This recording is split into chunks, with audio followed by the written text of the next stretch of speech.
સ્વાગત છે તમારું। આજના વિડીયોમાં આપણે વાત કરવાના છે જીસીએસ એડમિશનને લઈને જે અહીંયા રજિસ્ટ્રેશનની જે પ્રક્રિયા છે હવે પૂર્ણ થઈ ગઈ છે। તો હવે અમુક વિદ્યાર્થીઓના મનની અંદર જે સવાલ છે એ સવાલો વિશે હું તમને આપણી અંદર વાત કરવાનો છું, જેમાં મહત્વના જે 4 સવાલ છે, જેની અંદર પહેલો જે સવાલ છે, વિદ્યાર્થીઓને પોતાની મનગમતી કોલેજની અંદર પ્રવેશ મળી ગયો છે તો તેવા વિદ્યાર્થીઓ હવે આગળ શું કરવાનું છે। સાથે વાત કરીશું બીજો સવાલ વિશે કે જે વિદ્યાર્થીઓએ ફોર્મ ભરેલ છે પરંતુ હજુ કોઈ પણ જગ્યાએ પ્રવેશ મળેલ નથી તો તેવા વિદ્યાર્થીઓ હવે આગળ શું કરવાનું છે। સાથે વાત કરીશું ત્રીજા સવાલ વિશે કે જે વિદ્યાર્થીઓ હજુ સુધી જીસીએસ પોર્ટલ પર પોતાનું ફોર્મ ભર્યું નથી તો હવે તે વિદ્યાર્થીઓ શું કરી શકે છે। તે વાત કરીશું ચોથા સવાલ વિશે કે જે વિદ્યાર્થીઓએ જીસીએસ પોર્ટલ પર પોતાનું ફોર્મ તો ભર્યું છે પરંતુ વેરીફાઈ કરવાનું ચૂકી ગયા છે તો તે વિદ્યાર્થીઓ હવે શું કરી શકે છે। તો આ દરેક સવાલના જવાબ વિશે તમને આપણી અંદર હું માહિતી આપવાનો છું। જો તમે ચેનલ પર નવા છો તો ચેનલને સબસ્ક્રાઇબ કરી લેજો। ચલો વિડીયોની શરૂઆત કરીએ અને વાત કરીએ પહેલા સવાલ વિશે કે જે વિદ્યાર્થીઓને મનગમતી કોલેજની અંદર પ્રવેશ મળી ગયો છે તો તેવા વિદ્યાર્થીઓ હવે આગળ શું કરવાનું છે। દોસ્તો તમે અહીંયા જોઈ શકો છો જે જીસીએસ દ્વારા જ અહીંયા માહિતી આપવામાં આવી છે। સ્નાતક કક્ષાના ધોરણ 12 પછીના અભ્યાસક્રમોમાં પ્રવેશ અંગે હાલના તબક્કે તારીખ 7/7/2025 થી લઈને 11/7/2025 દરમિયાન શું કરવું તે અંગેની અગત્યની જે માહિતી છે તે જીસીએસ દ્વારા જ અહીંયા આપવામાં આવી છે। તો પહેલા જે સવાલ વિશે મેં તમને વાત કરી હતી કે જે વિદ્યાર્થીઓને પોતાના મનગમતા પ્રોગ્રામ, કોલેજ અને ડિપાર્ટમેન્ટમાં પ્રવેશ મળી ગયો છે તો તેવા વિદ્યાર્થીઓ આગળ શું કરવાનું છે। વિદ્યાર્થીઓએ તમે જોઈ શકો છો તેઓએ કાંઈ કરવાનું રહેતું નથી। કોલેજોમાં વર્ગ ચાલુ થાય ત્યારે નિયમિત વર્ગો ભરવાના રહેશે। હવે વાત કરીએ બીજા સવાલ વિશે। જે અગત્યનો જે સવાલ છે, અત્યારે દરેક વિદ્યાર્થીઓ મને કમેન્ટ બોક્સની અંદર કમેન્ટ કરીને પૂછતા હોય છે કે જે વિદ્યાર્થીઓએ ફોર્મ ભરેલ છે પરંતુ હજુ કોઈ પણ જગ્યાએ પ્રવેશ મળેલ નથી અથવા તો જે વિદ્યાર્થીઓએ કોલેજ પ્રોગ્રામમાં પ્રવેશ મળ્યો હોય પરંતુ પોતાને વધારે પસંદ હોય તેવી અન્ય કોલેજમાં પ્રવેશ મેળવવા માગતા હોય તો તેવા વિદ્યાર્થીઓ આગળ હવે શું કરવું। તો એ જોઈ શકો છો જે પૂરેપૂરી માહિતી અહીંયા જીસીએસ દ્વારા આપવામાં આવી છે કે જ્યાં સુધી બીજી કોલેજમાં પ્રવેશ ના મળે ત્યાં સુધી પોતાને મળેલ ચૂકેલ પ્રવેશ કોઈ પણ સંજોગોમાં રદ કરવાનો નહીં। પ્રવેશ પ્રક્રિયા મેરિટ મુજબ થતી હોય, જે તે કોલેજ પ્રોગ્રામમાં આપનું મેરિટ હશે તો જ પ્રવેશ ઓફર થઈ શકે છે। તારીખ 7/7/2025 થી લઈને 11/7/2025 દરમિયાન મનગમતા પ્રોગ્રામ કોલેજમાં પ્રવેશની ઓફરની રાહ જોવી, નવી કોલેજમાં પહોંચીને પ્રવેશ મળશે તેવી ખાતરી કરીને પ્રવેશ રદ કરી તુરંત નવો પ્રવેશ મેળવવો। જો હજુ સુધી તમને કોઈ પણ કોલેજની અંદર પ્રવેશ નથી મળ્યો તો તમે જોઈ શકો છો જે જીસીએસ દ્વારા અહીંયા માહિતી આપવામાં આવી છે કે 7/7/2025 થી લઈને 11/7/2025 દરમિયાન તમારા પોતાના મનગમતા પ્રોગ્રામ કોલેજમાં પ્રવેશ ઓફરની રાહ જોવી। એવા જેવા વિદ્યાર્થીઓ છે જે લોકોને પ્રવેશ મળી ગયો છે પણ તેમની મનગમતી કોલેજની અંદર પ્રવેશ નથી મળ્યો તો તમારે જે કોલેજની અંદર અત્યારે પ્રવેશ મળ્યો છે એ તમારે કેન્સલ નથી કરી દેવાનો। જ્યાં સુધી તમારી મનગમતી કોલેજની અંદરથી તમને અહીંયા ઓફર આપવામાં ના આવે ત્યાં સુધી તમારે રાહ જોવાની છે। એટલે 7 થી લઈને 11 તારીખ દરમિયાન તમારે અહીંયા રાહ જોવાની છે કે તમારી મનગમતી કોલેજની અંદર જો તમને ઓફર અહીંયા આવે છે તો તમારે એક્સેપ્ટ કરીને જે તમને અહીંયા પહેલેથી જે ઓફર મળી હતી, જે તમે એક્સેપ્ટ કરી છે તેને ત્યાર પછી તમારે કેન્સલ કરવાની છે, તેના પહેલાં તમારે કેન્સલ નથી કરવાની। સાથે નીચે માહિતી તમે જોઈ શકો છો વિદ્યાર્થીએ દરરોજ પોતાનું જીસીએસનું ડેશબોર્ડ નિયમિત રીતે ચેક કરતું રહેવાનું છે। વિદ્યાર્થીને જે કોલેજમાં ઓફર મળેલ હોય તે પૈકીની આપની પસંદગીની કોલેજ પ્રોગ્રામમાં રાઉન્ડના નિયત સમયમાં એટલે કે જે તે દિવસે સાંજે 4 વાગ્યા પહેલાં જે કોલેજની અંદર તમને પ્રવેશ મળી ગયો હોય તે કોલેજની અંદર જઈને સાંજે 4 વાગ્યા પહેલાં તમારે અહીંયા એડમિશનને પાકું કરી લેવાનું છે, એટલે પ્રવેશ કન્ફર્મ કરી લેવાનો છે।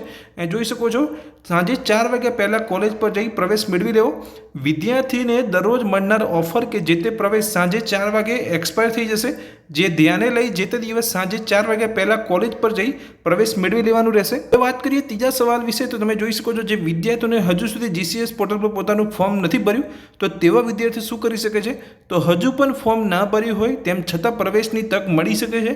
યુનિવર્સિટીની વેબસાઇટ નિયમિત જોતા રહેવું, જેવી તક મળે કે તરત જણાવવામાં આવે તે મુજબ નિયત સમય કાર્યવાહી કરવી। અહીંયા જે જીસીએસ પોર્ટલ દ્વારા અહીંયા વેબસાઇટ પર અપડેટ આપવામાં આવી શકે છે, જેની અંદર તમને 1 દિવસ આપવામાં આવી શકે છે, 2 દિવસ આપવામાં આવી શકે છે। જો રજિસ્ટ્રેશન માટે ફરીથી વેબસાઇટ અહીંયા ઓપન કરશે રજિસ્ટ્રેશન તો તમારે અહીંયા વેબસાઇટને જોતું રહેવાનું છે। એવું ના બને કે તમે 1 દિવસ તમે વેબસાઇટ જોવાનું જ્યારે છોડી દોશો એ જ દિવસ કહો તો વેબસાઇટ દ્વારા અહીંયા રજિસ્ટ્રેશન ફરી શરૂ કરવામાં આવી શકે છે।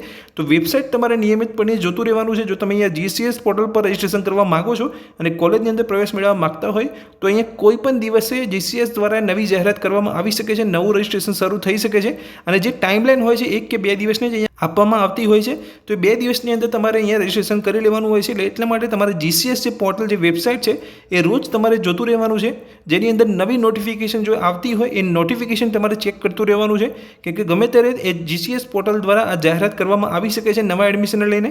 સાથે વાત કરીએ મહત્વના ચોથા સવાલ વિશે કે જે અમુક વિદ્યાર્થીઓને હજુ પણ વેરિફિકેશન બાકી રહી ગયું છે। તો જે વિદ્યાર્થીઓએ જીસીએસ પોર્ટલ પર પોતાનું ફોર્મ તો ભર્યું છે પરંતુ વેરીફાઈ કરવાનું ચૂકી ગયા છે તો તેવા વિદ્યાર્થીઓએ હવે શું કરવું? તો અહીં જોઈ શકો છો ફોર્મ વેરીફાઈ કરવાનું ચૂકી ગયા હોય તેમ છતાં પ્રવેશની તક મળી શકે છે. યુનિવર્સિટીની વેબસાઇટ નિયમિત જોતા રહેવું. જેવી તક મળે કે તરત જણાવવામાં આવે તે મુજબ નિયત સમયમર્યાદામાં તમારે કાર્યવાહી કરી લેવાની. જેવું અહીંયા વેરિફિકેશન માટે નવી તારીખ આપવામાં આવી શકે છે GCS દ્વારા, તો તમારી યુનિવર્સિટીની જે વેબસાઇટ હોય તમારે ચેક કરતું રહેવાનું છે. જેવી અહીંયા જાહેરાત કરવામાં આવે કે નોટિફિકેશન આપવામાં આવે તમારે એ સમયમર્યાદાની અંદર તમારે વેરિફિકેશન કરાવી લેવાનું છે. અહીંયા GCS દ્વારા અહીંયા ખાસ સૂચના અહીંયા આપવામાં આવી છે, તમે જોઈ શકો છો. જો તમને હજુ સુધી ક્યાંય પ્રવેશ મળ્યો ના હોય અને તમે આપેલી પસંદગીમાં કોઈ પણ કોલેજ પ્રોગ્રામમાં પ્રવેશ માટેની ઓફર મળે તો તે પ્રવેશ તાત્કાલિક કન્ફર્મ કરી લેવો, જેથી તમે પ્રવેશથી વંચિત રહી જશો નહીં. એકવાર પ્રવેશ મળ્યા બાદ પણ જો તમને પાછળથી કોઈ અન્ય કોલેજ પ્રોગ્રામમાંથી બીજી ઓફર મળે તો તમારો પહેલાનો કન્ફર્મ કરેલો પ્રવેશ રદ કરીને નવી ઓફર સ્વીકારી શકો છો. પ્રથમ કોલેજમાં ભરેલી ફી પણ તમને પરત મળી જશે. એટલે જો તમે કોઈ કોલેજની અંદર અત્યારે ઓફર સ્વીકારી લીધી છે અને પ્રવેશ મેળવી લીધો છે અને હવે ત્યારે પ્રવેશ મેળવી લીધા પછી હવે તમને બીજી કોઈ કોલેજ તરફથી ઓફર આપવામાં આવે છે અને એ તમારી પસંદગીની કોલેજ છે તો તમે એ કોલેજની અંદર એડમિશન મેળવી શકો છો.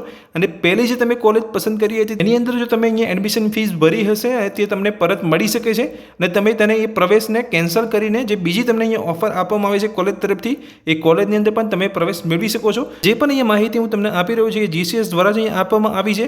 મહત્વના જે 4 સવાલ હતા જે દરેક વિદ્યાર્થીઓના અત્યારે મનમાં હતા કે જે વિદ્યાર્થીઓને અત્યારે પ્રવેશ મળી ગયો છે તો તે વિદ્યાર્થીઓ આગળ શું કરવાનું છે. જે વિદ્યાર્થીઓએ અહીંયા એડમિશન માટે રજિસ્ટ્રેશન કર્યું હતું પણ હજુ સુધી જો પ્રવેશ નથી મળ્યો તો તેવા વિદ્યાર્થીઓએ શું કરવાનું છે.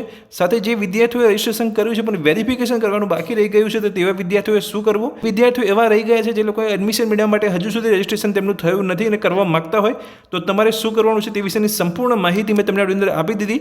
આ માહિતી તમને ગમી હોય તો વિડીયોને લાઇક કરજો. ચેનલ પર પહેલી વાર આવ્યા હોય તો ચેનલને સબસ્ક્રાઇબ કરી રાખજો આ જ રીતની અપડેટ મેળવવા માટે. Thank you.